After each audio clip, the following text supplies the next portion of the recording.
This is my third time recording this whole entire video. We're gonna hope for the best this time. I feel like I've pretty much got it down to a script, so we'll see what happens. Hey guys, I'm Mimika, I'm a songwriter, I'm an artist, I'm on YouTube. I looked at a lot of artists that I love and respect, and a lot of them started on YouTube. I figured, you know what, I can do that, and I would love to do that because I love filming and editing videos. So you're gonna get more of me now. More of me on YouTube, sharing music stuff, sharing my other likes and passions and things. And today that means you are getting a book haul from me. That's my pile. These are books that I have recently read, am currently reading, and am going to be reading. Say a quick disclaimer. I was raised by parents who told me that they would never say no to buying me a book I'm obviously super lucky. They always said that they would rather me read than do anything else. So now as an adult, I have carried that mindset forward. And I also never say no to a book. Blessing, curse, a little bit of both. I don't know. I also have realized that a lot of my friends who I have never talked to about books before also love to read, and I would love to bond and connect more with them and other people who share a love for books and reading and maybe have similar tastes, and we can all recommend things for each other and build a little community. Let's just dive into it because I've got quite a few books here. To start, you're gonna see a theme. I'm pretty much a three-trick pony. I like mythology books, mythological fiction, historical, whatever. I like mythology of any type. I like, currently, murder mysteries, and I also like educational books. I graduated university last year, and I feel like I am always craving learning and education, and it's important to, I don't know, keep it up your whole life. You should never stop learning. So those are the main themes that you're gonna see here today. Let's get into it. Back in March, I read the book that started the whole murder mystery situation, Ninth House by Leigh Bardugo. I have read Shadow and Bone. I've read the second Shadow and Bone book. I can't remember what it's called. I was gonna read Six of Crows. I stumbled upon this, and the genre is like nothing I've ever experienced before. It's academia, it's paranormal, it's magic, it's mystery. It's super, super cool. I will give a trigger warning. There are a lot of mature themes in this book. It's definitely an adult book. If you're going to read it, please be wary of that. But other than that, it kept me guessing till the very end.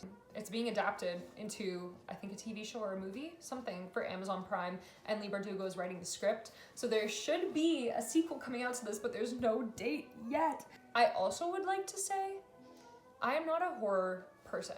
I'm not a horror movie, mystery, I don't do that at all. So me reading murder mysteries is very out of the norm, but I've found that I can control how scary they get because it all takes place in your mind. Whereas movies and TV shows that are scary, you are being presented with the material. Here, I can censor how bad and scary it really is because I'm the one imagining it. After Ninth House, I read A Line to Kill by Anthony Horowitz. Like I said, I spiraled into a murder mystery situation. This book also kept me guessing till the very end. I could not guess the killer. I guess is the point of a good mystery book. I'm wondering if, as I read more of this genre, if I'll get better at guessing who the killer is or who the culprit is.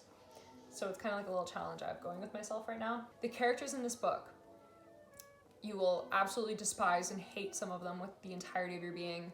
You will love others. You will think others are crazy and kooky and weird. It's a great mix.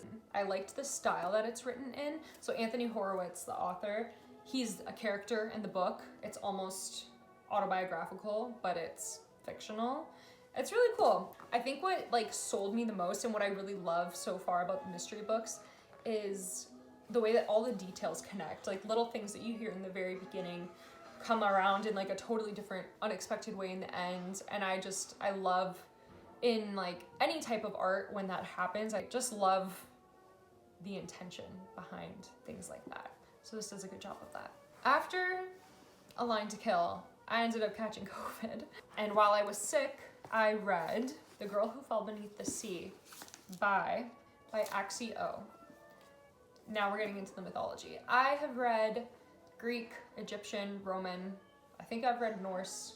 I've read a lot of mythology books, but I've never read about Chinese mythology, and this was my first into that world. I think that it was beautifully done. I loved the way that the characters like kind of interacted and their plot lines developed towards the end. I'm not going to spoil anything for you guys. It was a really nice read, really easy read, and it was super cute. So that is The Girl Who Fell Beneath the Sea. I also, while I was sick, read The Great Gatsby, the graphic novel. If you're wondering where all my dust jackets are, I do not like dust jackets. They really irritate me. I don't like them, so I take them off because I think they just look so much prettier without them. I like a nice, clean, crisp cover. This book is illustrated by I.M. Morton, and I'm gonna be totally honest. I bought this book and I didn't really have an intention of reading it. I kind of just thought it was really beautiful. The color palette is really beautiful. So I was like, oh, I'll just buy it and like keep it. And then while I was sick, it was the perfect thing to read because it's a graphic novel. I'm not really a graphic novel kind of gal, but this was cool. I think it was a good intro to F. Scott Fitzgerald. I've never read The Great Gatsby. When everyone was reading it in high school, my class was doing Frankenstein, Mary Shelley, and I loved that. I thought it was sick. But now that I've read this, I'll probably read the actual novel. I think that's everything I've read and finished reading in the last like 2 months. Let's move on. Now we're in the currently reading. Again, we've got a mixed bag. It is in the three genres, and we'll start with mythology. I'm reading Cirque. I've been reading this for a while now. I've read the Iliad and the Odyssey. I've read like those types of books before. I think why it's taking me so long to read this one is because I didn't know that it was going to be like one of those books when I bought it. I thought it was going to be a little bit more of a retelling that takes creative liberties. I didn't realize that it was going to be so true to mythology. So there's a lot of small plot lines that start and finish throughout the book. Again, not bad, just different from what I expected. I will get through it. Next up, back into our mystery situation, The Secret History by Donna Tartt. After I read Ninth House, I posted on my Instagram asking for recommendations because I had never experienced a genre like that, and my friend Liv recommended this to me. It's basically about this guy. He like gets into this prestigious New England college and he ends up studying classics, which classics is also like right up my alley. It's kind of culty, kind of weird. I'm only about 100 pages in, so I don't know too much yet, but someone is dead in the beginning. That's not a spoiler. It's literally the first page. Someone is dead. We're spending the rest of the book figuring out how it happened, who did it, why they did it, all that kind of stuff. So if that sounds like something you'd be interested in, that's The Secret History. Currently, I am also reading Vindication of the Rights of Woman, Mary Wollstonecraft. My mom read this book in university, and this is actually her copy from university. I'll show you, there's like little notes in the margins and it's highlighted. This is one of those books that I'm reading for educational purposes. This book that I'm about to show you is probably my favorite one that I'm gonna show you. It's like, it makes me like feel a lot of feelings and it makes me kind of emotional.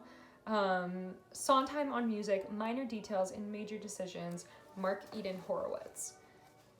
Sondheim is someone that I studied in university, one of my favorite professors of all time in my capstone class.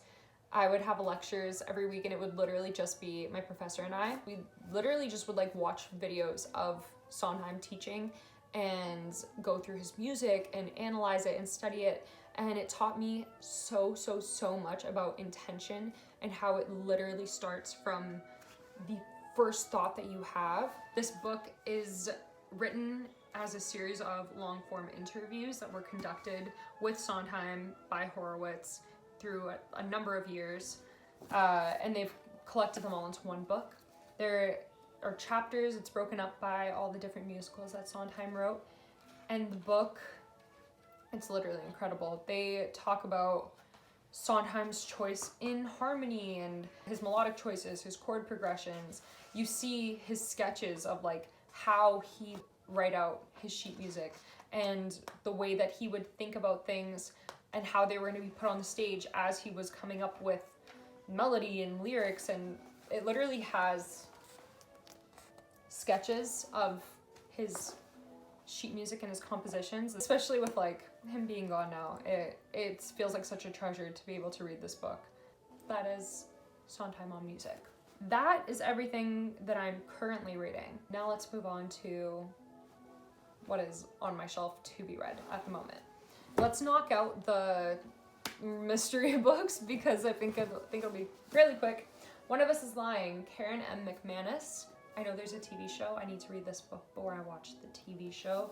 I don't know a ton about the plot, but I've heard really good things. I'm excited to read it. Where the Crawdads Sing, Delia Owens. This sounds really, really, really sick. This came recommended to me by a friend after I posted about Ninth House 2, my friend Annie. I know they're making a movie and it's coming out in like the middle of July, so this is like gonna be read in the next few weeks so that I can be fully prepared. I don't know what I think. I haven't read it yet, so I don't know what I think. Moving on, I also have, this one was kind of like an oddball, it doesn't really fit in any of the categories. Normal People by Sally Rooney.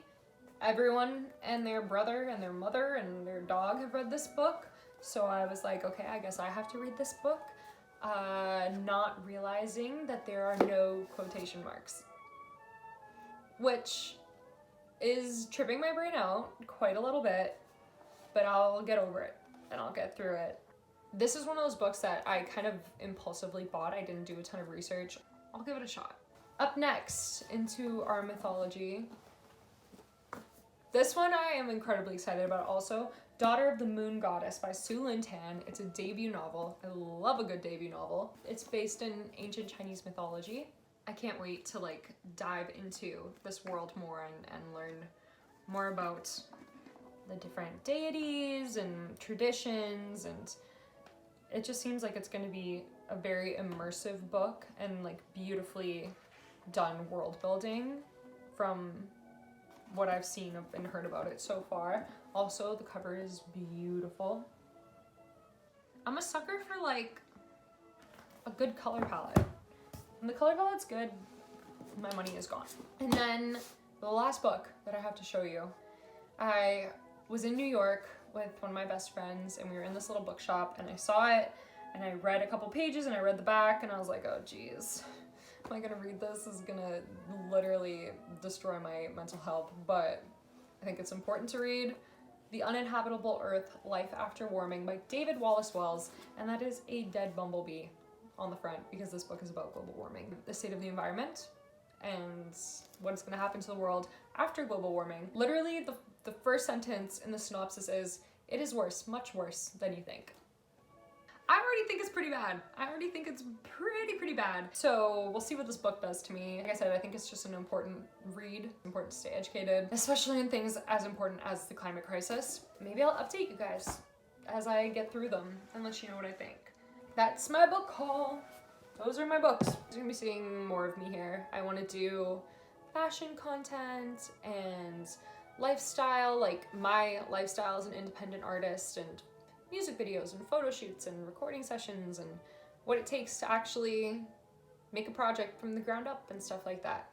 So if it sounds like something you'd be interested in, you should subscribe and follow me on Instagram and listen to my music on Spotify and all the other things. I hope you have a great rest of your day. I love you lots and I will see you soon.